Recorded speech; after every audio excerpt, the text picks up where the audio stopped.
started at 17, yeah. The landscape in football has changed, hasn't it? And the sort of emphasis now on doing the kind of things that you're talking about with the younger ones, preparing people for disappointment, for maybe not making it. I assume that that's different now to what it was when you started. And did anybody have those conversations with you as a 17-year-old that said, you know, you might not get to where you want to go, and if you don't get there, this is how you're going to cope with it? No, there weren't as much backup plan. There was a lot of we weren't going to make it.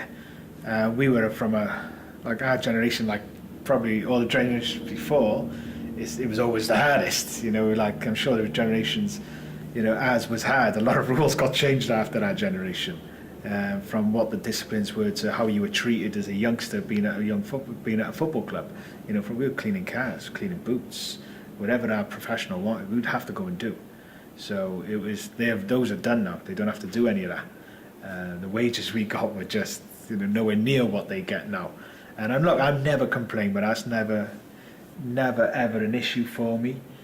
It was more on the pitch. We do teach. We are more aware of looking after the kids off the pitch now, which needs to be better, because even media training, I never had no media training. I was just thrown to the wolves straight from 17. 18, imagine that, like straight from I'm a kid myself. There's certain papers that are just boom, and they'll expose you. Don't worry about it. They don't care how old you are. You say the wrong thing, they'll print it. So I had to learn the hard way. I was thrown straight in at them. There was no like looking after you and give you media training. It was he's brilliant for us.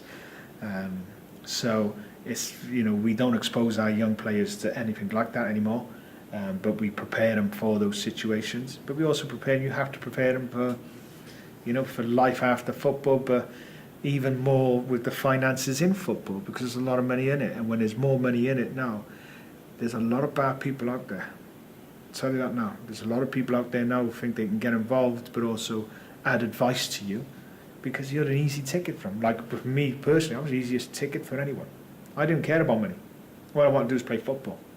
So if you were my financial advisor, you had a dream ticket. So, but it's just to prepare for, no, you have to, that's why I talk about being responsible. No, you have to look after you. Rely on anyone else. You know, you have to take care of everything you do. You might get a little bit of help, but you're still aware of everything. No one's here to look after you. Do you understand what I mean by that?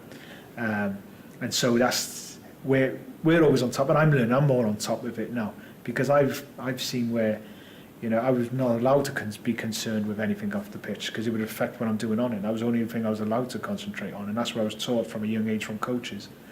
But we try and teach our kids as well, no, you have to be, what you do off the pitch and be aware of off the pitch will lead to you. It works hand in hand, if you understand what I mean. And that generation then that's coming through, the people that you're involved with now, how do you think they'll be different to your generation, for example?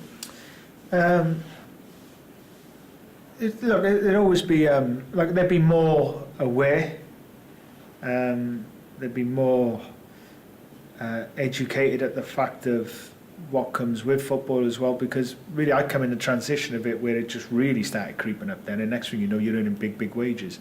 So it is very, very high now, and might get higher, we don't know, it probably will do.